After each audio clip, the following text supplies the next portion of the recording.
Hi, welcome back and welcome to 2022. What a year 2021 has been. So I started off 2021 with probably about, I'm going to say roughly 20 orchids. The bulk of them were my Phalaenopsis. I still love my Phalaenopsis. However, I have discovered that the Phalaenopsis, these beauties right here that we can find in grocery stores, gas stations, hardware stores, pretty much anywhere, are the gateway and the rabbit hole to this. I have now Cattleya, I have Brassavolas, Brassavola crosses, Brassavola oncidium crosses, I have some Paphiopedilums, I've got oncidium crosses, and along the lines of the Phalaenopsis, I have my novelty summerfowls that I have discovered I really like. I love those big juicy leaves on them. Although the Sogo Vivian here doesn't really have the big fat leaves, but she's still pretty with her variegation. And look at the leaves on the Philippensis. Aren't those pretty? I've got a Vanda type. I've got Dendrobium types. I've got just about everything. Oh, and I have a Miltoniopsis back here that was gifted to me by Nicole Deanne. Those two right there actually were one plant when I repotted. Piece came off there. Oh, real quick, I'll get back to what I learned in 2021 in just a second, but I want to show you guys something. I know, shiny object, but let me see if I can do this without dropping her. Bring her over here. Look, guys, we have roots. Whoop, I almost dropped her again. Hold on, let me put her down and pick her up a different way. There we go. Let me see, there were more roots somewhere. Let me find it. But we have roots right there, and we have more roots. Do you see it peeking in? And we have root there. So that, I'm so excited about that. And that new growth that she came with. She's lost most of the leaves that she came with, but I did bring that moss up, and that's, I believe, where those roots are coming from. You can see another little root growing right there. Oh my goodness, isn't that just amazing? So let me put her back.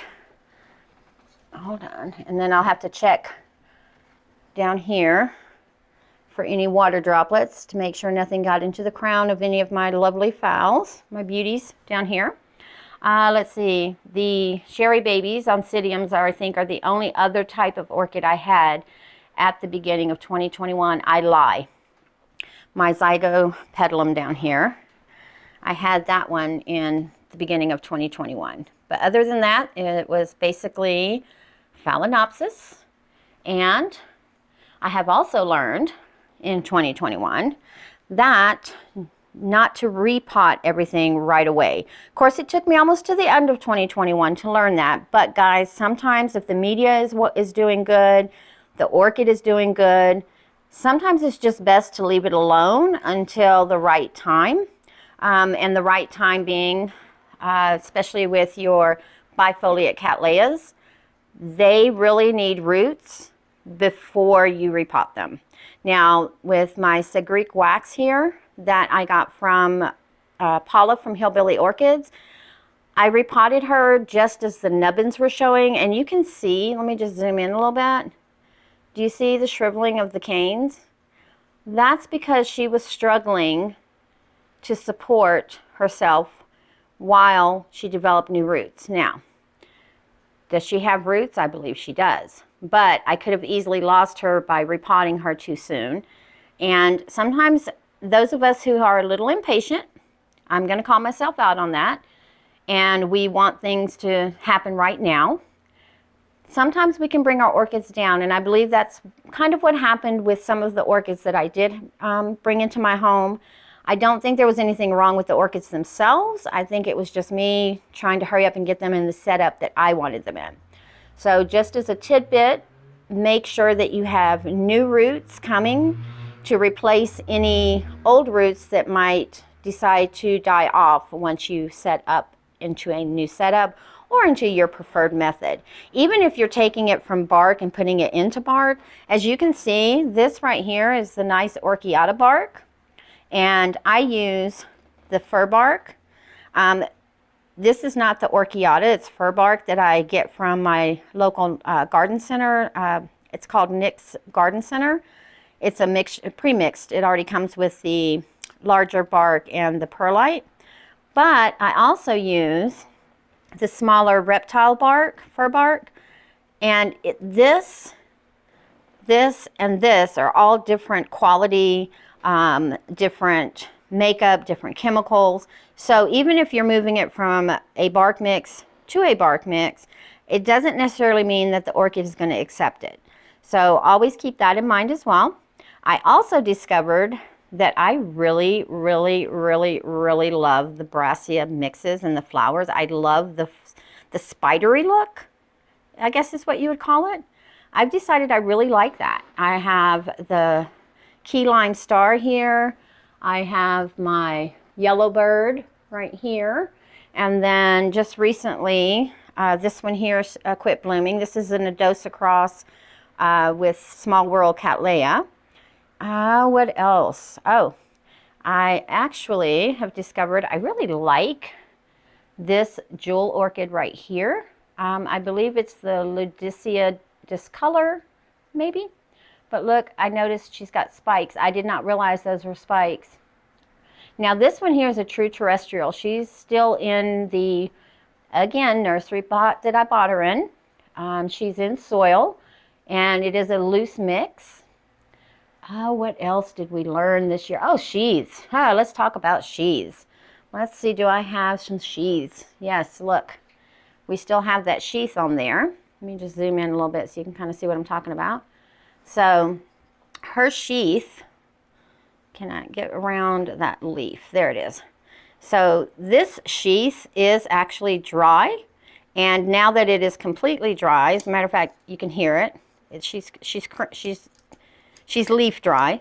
I'm going to go ahead and take it off. Whereas before, I would take that sheathing off as soon as it started turning brown, because I have this thing, guys. I don't like tatty. I don't like things looking dirty.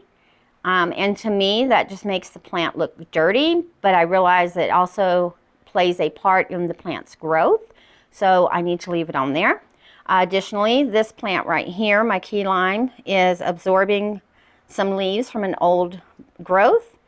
Well, what she's doing is she's absorbing the energy from these leaves and putting them back into herself to, you see the roots coming down there? And then she's got a couple of new growths as well that she's working on. I've learned to leave those alone until they're ready to fall off. Again, in 2021, the beginning of 2021, this would have been gone because, again, this looks dirty to me. But I've learned that if I want to grow orchids and leave them in their more natural state, well, sometimes you have to deal with the dirty. And I guess if I grew in a greenhouse, it wouldn't bother me so much. But because I do grow in my living room, I like everything to look nice and tidy. So that is one of the reasons that I was nitpicky on it. Matter of fact, I've left spikes on my key lime as well. Let's see if we can move the leaf out of the way so you can see. So she can absorb that as well. Again, back in the good old days, when the blooms finished off, I would just snip that spike right on off of there. Now with Phalaenopsis spikes, it's a little different. Those I will go ahead and cut all the way off because I'm not real interested in the, let's see, I have this one up here. So Iris is just starting to rebloom, but as you can see, she's already developing a spike right there, or a secondary branch right there. Well, back in the good old days, I would have cut her, if she'd already been finished blooming, I would have cut her stem off, just because I'm not interested in secondary spiking on my orchids, because I know they're not as full and pretty as the original. So I will cut them off just to allow Mom to focus on other things. I have also discovered I really like the look of mounts. I really, really like that wildness. Matter of fact, I'm excited to see this one here. It's a little shaded. Let me see if I can pull her out a little bit. There we go. But I'm excited to see more aerial roots on her. I just love the way that looks. So I like the wild look. And then my BCT Hawaiian treat, as you can see, I've decided I'm just going to let her do her thing. If they're under the shelf, I will control their growth and make sure that they're not all over the place. But I've decided that if they're on a mount, I'm going to let them do what they want to do and grow how they want to grow. Let's see. I don't know of anything. Oh, you know what? Fertilizing. I recently, probably in the last 3 months, have really been paying attention to the TDS and the pH of my water and things that might affect them absorbing the fertilizer. I've always used the MSU fertilizer even before it became a thing. It was just the fertilizer I've always used, and it's the one I'm still using. But now I know how much of the fertilizer I'm putting in.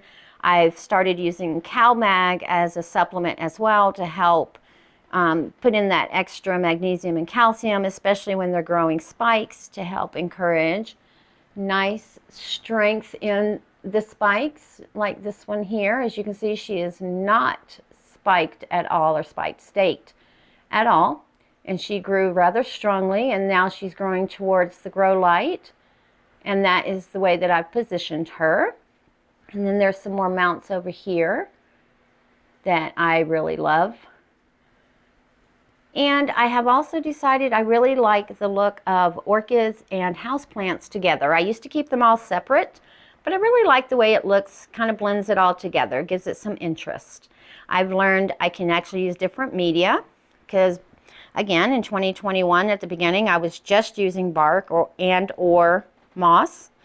I've always preferred the, the long strand, wow, that sounded country, long strand New Zealand moss.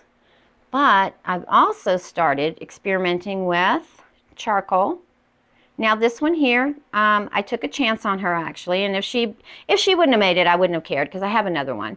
But let's see if we can see her roots in there. Can we see them? No, my jewel orchid's in the way, and I'm not going to move her. But she's got some roots in there. Also, I have been experimenting with leca this year. This is my Phalaenopsis that is in leca and doing really, really well. She's actually grown, let's see. Nope, she didn't. Yes, she did. Oh, so this was the first one. So 1, 2, 3, and working on the 4th one. And she's been in the setup since June. And she does have lots of roots inside that pot. I've also been experimenting this year. I learned that you can pot into pretty much anything. This is just a food basket, really, that you can get at the Dollar Tree. And there's another one down there that is also in that. I've now got dendrobiums. I've got one vanda. I really want to get more, but I have to be careful with which vandas I get because I can't do the super highlight vandas quite yet. I would love to in the future, but right now I have to be careful. And then we have a seedling back there in charcoal who we might be able to see her roots. So let me pull out real quick. But as you can see, she is growing roots in there. I don't see a new growth on her quite yet, but she's only been in this setup since, let me see, I want to say October. Yeah, so she's been in here since October. She's just starting to settle in. But this is a seedling of Potnera Dick Smith that I got from Jewel Orchids as a freebie. Put that back there. Also, I have learned I kind of like some of the more miniature type plants. This is a Sonua. Oh, and let me show you guys. So in the Care Collab, I thought I had a new growth, and look at there. We have a new growth. And she's continuing to push out new roots as well. And from what I understand, this is the time of year for them to do that. And the most important lesson of all that I've learned in 2021, you can't save them all. You can't save them all. I don't think this little lady's going to make it. And I see her all the time at the grocery store. She's the kind of white one that has the kind of magenta, deep, almost almost purple lip to her. I see her all the time. It's not like I can't get another one, but I was hoping to save this one. Because like I say, if you can save them, then you know what? You save some money as well. And then my Schilleriana that is in the Orchid Top pot is doing rather well. However, the one that was on the mount for Bobby did not make it. So I am still on the lookout, Bobby, for you a Schilleriana, because I told you I was going to send you one.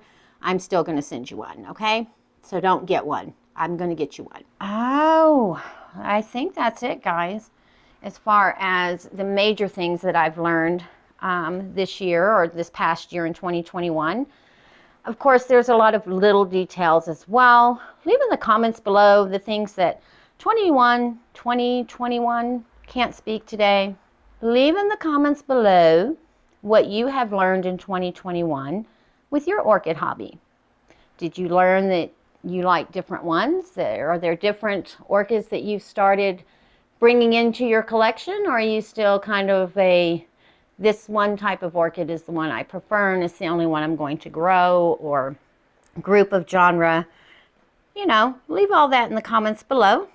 Everyone have a wonderful day. Go ahead and give the video a thumbs up. Subscribe if you haven't subscribed already. I appreciate you coming in for a visit again, and I will see you on the next one. Bye.